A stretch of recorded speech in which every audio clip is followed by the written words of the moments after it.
Hola, ¿qué tal? Muy buen día a la hora que se acerquen a este material. Mi nombre es Eric Torres y nos encontramos en el proyecto de Club de Lectura El Baúl del Artista. Agradezco a todas las personas quienes se han tomado el tiempo de observar los videos anteriores. Les invito a que se suscriban al canal de YouTube o bien se integren al grupo de Facebook El Baúl del Artista, donde podrán encontrar los materiales que vamos revisando. Recuerden que pueden hacer sugerencias sobre lecturas que les gustaría escuchar en este espacio o simplemente seguir los videos y compartir los enlaces con el hashtag El Baúl del Artista, de tal manera que este material viaje lo más posible y llegue a donde tenga que llegar. El día de hoy vamos a continuar con la lectura de este libro, Kentuckys, de la autora argentina Samantha Schweblin. Este es nuestro fragmento número 11 y, como está siendo habitual, en la descripción de este video dejaré el enlace de los fragmentos anteriores. 22. Sus dos hijas se plantaron frente a la góndola de los Kentuckys.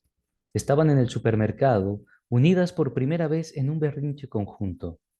La más chica cumpliría 4 en unos meses y quería su regalo por adelantado. La más grande decía que el Kentucky le serviría para estudiar, que alguien en su grado ya tenía uno y le ayudaba con la tarea. Al final, acordaron comprar uno para las dos, un cuervo verde flúor con antifaces amarillos. ¿Prometen compartirlo? Sus hijas gritaron de emoción. Bueno, se los compro si lo abrimos después de la cena. Al menos, pensó la madre, aprenderían que unir fuerzas tiene sus ventajas, aunque a la larga estos descubrimientos atentaran siempre contra lo poco que quedaba de su propio bienestar. Afuera seguía lloviendo, todavía estaba anunciada una semana más de lluvia sobre todo Vancouver, y le inquietaba pensar qué haría con sus hijas hasta que empezaran las clases. Ya en la casa, mientras acomodaba las compras y calentaba la comida, sus hijas vaciaron la casita de muñecas, arrancando paredes y entrepisos, y, con una donación conjunta de medias, hicieron un colchón en lo que antes fuera la cocinita. Tener su propio espacio lo hará un ser más independiente, dijo la más grande mirando el resultado final. La menor asintió con seriedad. Comieron rápido, escuchando las consignas de la madre. Después hicieron sus preguntas. ¿Podían llevarlo al colegio? No. ¿Podía ser el Kentucky el que las cuidara los viernes en lugar de la tía Elizabeth y sus fideos blandos con brócoli? No. ¿Podían bañarlo con ellas? No, no se podía hacer ninguna de esas cosas. Abrieron el paquete en el living. La más chica jugó un rato con el celofán, enroscándoselo en el cuello y en las muñecas con suma concentración. La más grande enchufó el cargador y calzó el Kentucky cuidadosamente. Mientras la conexión se establecía, la madre leyó el manual sentada sobre la alfombra, con sus hijas a su espalda, curiosas por los gráficos y algunas especificaciones, cada una amarrada a uno de sus hombros, con sus alientos dulces y nerviosos acariciándole las orejas. Lo disfrutó también, a su manera. Tenerlas así era algo muy parecido a la paz. Las tres juntas, las risitas y sus manitos suaves acariciándole los brazos, tocando la textura del manual y los cartones de la caja. Al final, se pasaba la vida empujando sola hacia adelante y los segundos como estos se le escapaban siempre entre los dedos. El cuervo se encendió y sus hijas se rieron. La más chica corrió en el lugar, apretando los puños de alegría y ansiedad, haciendo sonar los celofanes que todavía llevaba de pulseras. El Kentucky giró sobre su eje una vuelta, y otra, y otra. No se detenía. La madre se acercó, temerosa al principio, y lo levantó para comprobar que no estuviera atorado en nada. Finalmente, pensó, también hay alguien del otro lado intentando entender cómo se controla este aparato. Pero cuando lo apoyó otra vez en el piso, el Kentucky chilló, y fue un chillido agudo y rabioso. No se detenía. La más grande se tapó los oídos y la más chica la imitó. Ya no sonreían. El Kentucky volvía a girar sobre una de sus ruedas, más y más rápido, y la madre sintió el chillido áspero en sus dientes. Basta, gritó. El cuervo dejó de girar y fue derecho hacia sus hijas. La mayor se hizo a un lado y la menor, arrinconada contra una esquina del living, apoyó la espalda y las manos contra la pared y gritó en puntas de pies, aterrada, mientras el Kentucky golpeaba con sus pies descalzos una y otra vez. La madre lo levantó en el aire y lo revolvió al medio del living. El aparato logró ponerse de pie y, sin dejar de chillar en ningún momento, volvió a salir en la misma dirección. La mayor se había subido al sillón. La chiquita seguía inmóvil contra la pared. Gritó al ver al Kentucky ir directo hacia ella. Gritó de miedo y cerró los ojos con tanta fuerza que su madre dio un salto hacia ella sin pensarlo. Antes de que el cuervo volviera a golpearla, la madre estiró su mano hacia la repisa, levantó una lámpara de su pesada base de mármol y la bajó de un golpe contra el Kentucky. Todavía la levantó un par de veces más para golpearlo hasta que acabaron los chillidos.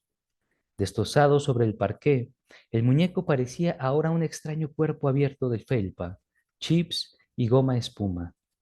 Una luz roja parpadeaba agonizante debajo de una pata desmembrada, mientras, aferrada todavía contra la pared, a la hija menor se le caían las lágrimas en silencio.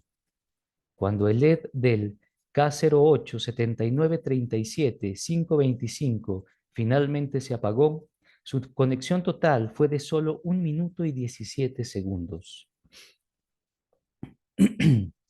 23. No iba a dar el brazo a torcer. Si el topo ya no quería participar del ritual de media tarde del vivero, entonces que se echaran a perder las plantas que estaban a su cargo. Enzo parecía condenado no solo al abandono, su exmujer no era la primera en dejarlo, sino también a las desgracias que acarreaba ese sencillo barrio de hojas verdes. Regresó a la casa con un poco de romero y terminó de preparar la carne. Su amigo Carlo, de la farmacia, lo había invitado a pescar. Te ves peor que nunca, le había dicho dándole unas palmadas en el hombro, quizás sabiendo que, como ya era costumbre, Enzo no aceptaría la invitación. Pero ahora se lo estaba pensando. Hacía demasiado tiempo que únicamente se ocupaba del chico, la comida, el vivero y las cuentas. Y ese bendito Kentucky, el desaire de Mister, lo estaba envenenando. Las cosas habían empeorado desde esa última tarde en la que discutió con su exmujer en el sillón, con el topo debajo oculto en su madriguera. Cuando al fin ella se fue, Enzo trabó la puerta y dio un largo y cansado suspiro. Se volvió hacia el living y lo encontró unos metros más allá, quieto y mirándolo a los ojos, como desafiándolo. ¿Habría escuchado la detallada exposición sobre pedófilos de su exmujer? De ninguna manera, mister, dijo Enzo. Usted sabe que yo no pienso eso. En la tarde salieron a hacer algunas compras. Trae al topo, le dijo Enzo al chico mientras sacaba el coche. Sabía que al topo le encantaba viajar en la luneta y lo pondría todavía de mejor humor si era el chico el que iba a buscarlo. En el tránsito, algunos coches llevaban en el vidrio trasero calcomanías de sus Kentuckys. La gente los usaba también como prendedores en sus bolsos y sus abrigos, o los pegaban en las ventanas de las casas junto al escudo de su equipo de fútbol o del partido político que había que votar. Y en el supermercado ya no eran los únicos que llevaban un Kentucky en el carrito. Frente a las heladeras de congelados, una mujer le preguntó al suyo si necesitaban más espinaca. Recibió un mensaje en el teléfono que la hizo reír, después abrió la heladera y tomó 2 bolsas congeladas. Enzo envidiaba a quienes sí habían podido establecer comunicaciones más cercanas. No entendía qué había hecho mal, qué cosa tan terrible podría haber ofendido al viejo, y era evidente que las difamaciones de su exmujer habían terminado por arruinar la situación. Ella no volvió a llamar, pero la psicóloga del chico dejó 3 mensajes pidiendo una cita urgente, y Enzo sabía que, cuando al fin aceptara la reunión, Nuria también participaría, estaría esperándolo sentada en el consultorio, mostrándole los dientes con su media sonrisa. Como asumía que todo estaba arruinado, había vuelto a intentar comunicarse con el Kentucky. Le había mostrado otra vez su número, por si acaso nunca lo había anotado. También su correo electrónico y más tarde, ya malhumorado, le había escrito la dirección de la casa en un papel y se la había pegado en su madriguera, en la pata del sillón junto a la que solía esconderse. Pero nada había funcionado. Al volver del supermercado, Enzo le encendió la RAI. El topo se alejó a su esquina, atento a las noticias mientras él acomodaba las compras. Los conductores se despedían con una nota de color. Mientras el resumen de las noticias corría a toda velocidad al pie de la pantalla, un notero de excursión en la línea B de Roma Termini los ponía al tanto de las novedades kentuckianas. Unas 30 personas en fila esperaban para consultar al gufeto, la lechuza Kentucky de un mendigo que, como decía el notero a cámara, respondía a todas las preguntas menos a la de cómo consiguió un mendigo la lechuza Kentucky. Algunos entrevistados sostenían que el ser del gufeto era un conocido baguán indio. Vine ayer y pedí un número para la lotería, decía uno. El gufo todo lo sabe. Y una mujer. Yo vengo por el mendigo porque se lo merece. Es una idea brillante. La gente hacía sus preguntas y traía ya consigo tantos papeles blancos como respuestas tuviera esa pregunta. Los dejaban frente al Kentucky que, después de meditarlo unos segundos, se paraba sobre el que decía en 7 días o mejor olvidar o 2 veces.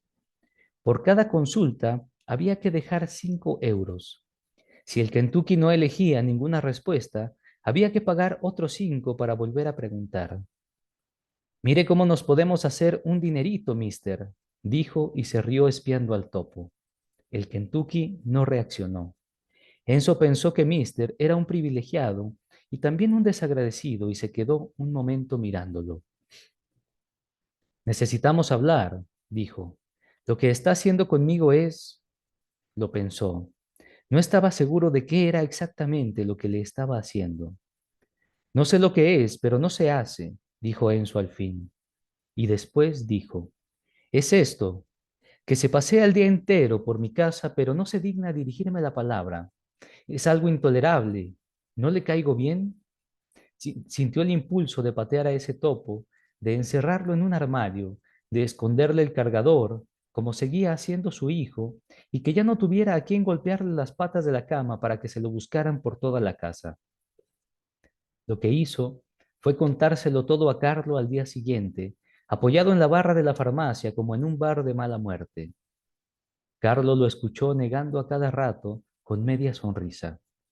Después le dio unas palmadas y le dijo, Enzo, tengo que sacarte un poco de esa casa. Irían a pescar. Carlo puso fecha y hora y Enzo aceptó. Todo el fin de semana, dijo Carlo, amenazando con el dedo. Todo el fin de semana, dijo Enzo y sonrió aliviado. 24. Estaba hambrienta y felizmente exhausta. Había corrido 10 kilómetros sin detenerse ni una sola vez. Se duchó y comió mirando su teléfono. Un mensaje de su madre esperaba en la pantalla. ¿Segura estás bien? Alina había suspendido ya varias veces sus videollamadas. No estaba escapándole, solo tenía la cabeza en otro lado. Había discutido con Sven y no había sido por la asistente. De eso Alina nunca decía nada, ni por el hecho de que, a casi un mes de residencia, Sven no hubiera accedido a bajar con ella a Oaxaca ni una sola tarde. Tampoco por las decenas de cáscaras secas de mandarina que la noche anterior él había encontrado bajo la almohada. ¿Podía alguien estar tan enajenado como para dormir sobre cáscaras de mandarina una semana entera sin sentir el olor? ¿Con qué tipo de hombre estaba viviendo? Todo había sido por el Kentucky y habían discutido sin discutir.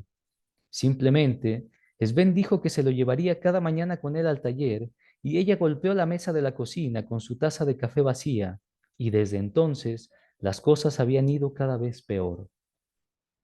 Sven había quebrado la larga racha de incomunicación que ella le había impuesto al Kentucky. Alina no tenía duda, podía sentirlo cuando el bicho regresaba de los talleres, en el desgano con el que tocaba la puerta, como si le cansara esa última parte del día destinada a la loca de la residencia. El Kentucky regresaba solo, entre las 6 y las 6:30, la hora en la que el artista daba por finalizado su día laboral y bajaba a las zonas comunes. Alina se preguntaba si Sven le ahorraría al Kentucky los 3 escalones imposibles que lo separaban de las habitaciones, dejándolo del otro lado de los terraplenes, o si acaso se despedían en la puerta del taller y era el coronel el que había encontrado cómo llegar hasta ella por un camino distinto. Cuando Alina le abría, pasaba directo al cargador sin molestarse en golpear contra ella ni una sola vez, ni girar a su alrededor dando sus gritos de cuervo oxidado. Alina se preguntaba qué tipo de diálogo habrían establecido, si acaso el coronel le habría contado lo de las tetas y cómo habría reaccionado Sven a eso. Una pareja no tiene por qué comprender las cosas que uno puede llegar a hacer frente a una mascota. Le dio a entender el problema a Carmen, solo para saber su opinión. Lo tiene servido, manita. Puede darte tu informe diario sobre el taller y la asistente. Era fácil averiguarlo. Bastaba con un interrogatorio del tipo, de un paso adelante sí, de un paso atrás si no. Pero estaba convencida de que llegar al más mínimo acuerdo con el Kentucky los abriría irreversiblemente al diálogo, y eso era algo en lo que Alina no iba a dar el brazo a torcer. Una tarde lo esperó en bikini y, cuando el coronel llegó de los talleres, en lugar de abrirle la puerta, fue ella la que salió, ya lista con sus anteojos y su libro, como si alguien, al fin, acabara por pasar a buscarla. Se alejó hasta la terraza y se acostó boca abajo en una de las reposeras. El coronel tardó en acercarse. Quizá estaba demasiado cansado como para salir a tomar sol después de su día laboral. Pero ella se dejaría tocar y haría un gran esfuerzo por visualizar las manos del viejo con la mayor nitidez posible. Si el ser y el artista se estaban comunicando, empezaría a mandarle a Sven algunas señales. Otra tarde, lo había cargado sobre sus piernas y, bajo la lámpara del escritorio y con una pinza de depilar, se había pasado casi una hora arrancando cuidadosamente determinados pelos del peluche hasta calar una prolija esvástica en la frente. Sven lo vio, pero no dijo nada, y no era algo que pudiera pasar desapercibido. Alina dejaba sus marcas y Sven las ignoraba tan abiertamente que era claro que sí las notaba. No podía evitar preguntarse qué cosas pasarían entre él y el bicho mientras estaban solos, si Sven también se haría el desentendido con el coronel, o si, al contrario, esperaría esos momentos para levantarlo con compasión y darle ánimo y consuelo. Se disculpaba él en nombre de ambos si lo encontraba con una bombacha en la cabeza o atado a una silla para que no lograra llegar a su cargador, mientras bailaba con Sven la lenta danza de la ilusión. Salía a correr en la madrugada, lo suficientemente temprano como para no desayunar juntos. Luego, Sven llegaba en la noche siempre exhausto. Una jornada agotadora, decía, y el leitmotiv lo empujaba cansinamente hacia la ducha. Cuando él salía del baño, Alina ya estaba dormida. Bastaba cruzar cada tanto una breve conversación para que el malestar no se declarara abiertamente y cada uno pudiera seguir con sus asuntos. Creo que voy a cambiar algunas cosas, dijo una tarde Sven, y por un momento ella pensó que hablaba de su relación con ella. Me refiero a las monocopias, aclaró enseguida. Esto de tener al coronel Sanders todo el día conmigo me dio un par de ideas. Y eso fue todo lo que el artista dijo ese día. Sobre el escritorio, juntando un poco sus papeles, Alina encontró el pico del cuervo, el pedazo que le había roto de una patada una semana atrás sin querer y que, aunque los dos habían estado un buen rato buscándolo, no habían podido encontrar. Esperó a que el bicho regresara de los talleres, lo llamó señalándole sus pies, mostrándole el pico y un pomo de pegamento. Quizá el coronel pensó que se trataría de una tregua, porque se acercó rápido y sin hacerse rogar. Alina se agachó frente a él, destapó el pegamento y extendió una línea de gel sobre la parte interior del pico. Vení, dijo, con toda la dulzura de la que era capaz. El Kentucky se acercó hasta tocarle las piernas y ella le cruzó el pico en medio del ojo izquierdo. A las chicas les va a encantar, dijo. Cuando lo regresó al piso, el Kentucky giró en círculos con torpeza, golpeó contra la pata de la mesa y se alejó a toda velocidad. No fue hacia su cargador, sino que se metió debajo de la cama. Alina se acostó en el piso y estiró uno de los brazos intentando llegar a él, pero cada vez el coronel la esquivaba. Al final, tuvo que empujarlo con el palo de la escoba para poder sacarlo. 2 veces llegó a sacarlo, pero el Kentucky volvía a meterse. La tercera vez logró agarrarlo y colocarlo sobre la banqueta en medio de la habitación. Acomodó la taza a Trill y su teléfono y le dejó un video de Carcass a máximo volumen. Era imposible saber qué tanto disfrutaba o rechazaba el coronel ese tipo de música, aunque estaba segura de que los 7 minutos y 12 segundos de decapitaciones que acompañaba Zombie Flash Cult, cruzados por una nueva línea en medio de la pantalla, serían para el coronel información de lo más ilustrativa. Ahora que llevaba una vida de artista, era bueno estar abierto a otro tipo de experiencias. Y también hubo una tarde en la que no le abrió. Se ocupó de dejar la habitación mucho antes de que el Kentucky llegara. Bajó con Carmen hasta Oaxaca. Quería ir al mercado. No había vuelto desde que había comprado al Kentucky. Tomaron un taxi desde la residencia y viajaron juntas en el asiento trasero, con las dos ventanillas bajas. Mi Dios, dijo Carmen, como si hubiera dicho al fin, oh, esto es todo lo que necesitaba, oh, qué belleza. Tenía los ojos cerrados. Sobre la luneta trasera el viento les mezclaba el pelo.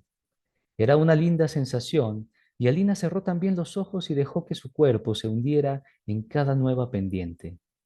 Almorzaron en el Vasco, sentadas frente a la iglesia de Santo Domingo y después subieron por Alcalá hasta el templo.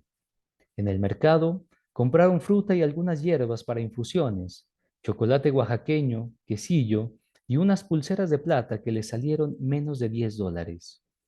Después, demasiado cargadas para seguir paseando, se sentaron un rato en el zócalo con 2 vasos de jugo de mango. Ya, a ver, manita, ¿en qué andas que ya no sacas tantos libros?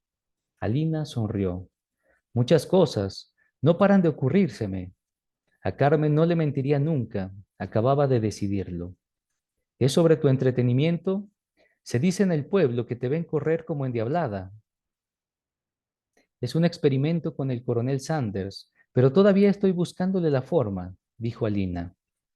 Carmen sorbió con la pajita las últimas gotas de su jugo. No parecía lo suficientemente intrigada como para volver a preguntar.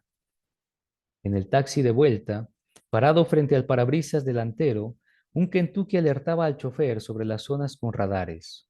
Así, el chofer evitaba las multas de velocidad y tener que parar en los semáforos. A cambio, depositaba $5 por semana en una cuenta de Haití.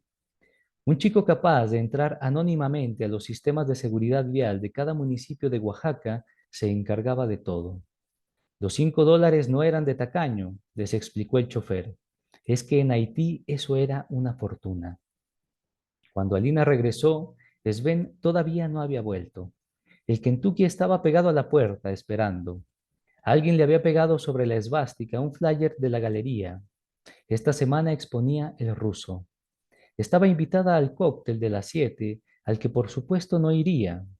Abrió y entró. Levantó al Kentucky para arrancarle el flyer, que tiró a la basura y dejó al bicho sobre la fórmica de la pequeña cocina. Alina abrió y cerró los cajones y las alacenas. Sabía lo que haría a continuación, aunque todavía no había decidido cómo. El coronel se movía de un lado al otro, estudiando el abismo en los bordes de la mesa. Quieto, le dijo. El bicho no se calmó. Así que sacó una cacerola y lo puso dentro. Se lo había buscado. Ahora apenas podía girar unos centímetros en círculos. Encontró hilo, acostó al cuervo de lado y le hizo varios nudos entre las patas. 2 largos hilos de un poco más de 1 metro le quedaron colgando entre las ruedas como si alguien le hubiera metido un gran tampón. Llevó el banco al medio del cuarto, bajo el ventilador, trepó con el cuervo en las manos y a fuerza de maniobrar un buen rato, logró atarlo del casco del ventilador, cabeza abajo. Se alejó para verlo y tomar algunas fotos. Parecía un pollo colgado de las patas, y si intentaba moverse, las ruedas mordían el hilo y lo balanceaban para un lado o para el otro. El cuervo chilló. Ella abrió el segundo cajón y sacó la tijera. Era una tijera grande y fuerte, y Alina la abrió y la cerró varias veces, preguntándose si estaría lo suficientemente afilada. El cuervo la vio y volvió a chillar. Silencio, gritó ella deseando su desobediencia, que era el impulso que necesitaba para su gesto final. Cuando el cuervo chilló por tercera vez, ella se estiró hacia la banqueta y, tijera en mano y en solo 2 saques, le cortó las alitas. Bien, vamos a dejar nuestra lectura hasta aquí. Este es el fragmento 11 de Kentucky's de Samantha Schweblin. Ojalá que lo disfruten. Gracias.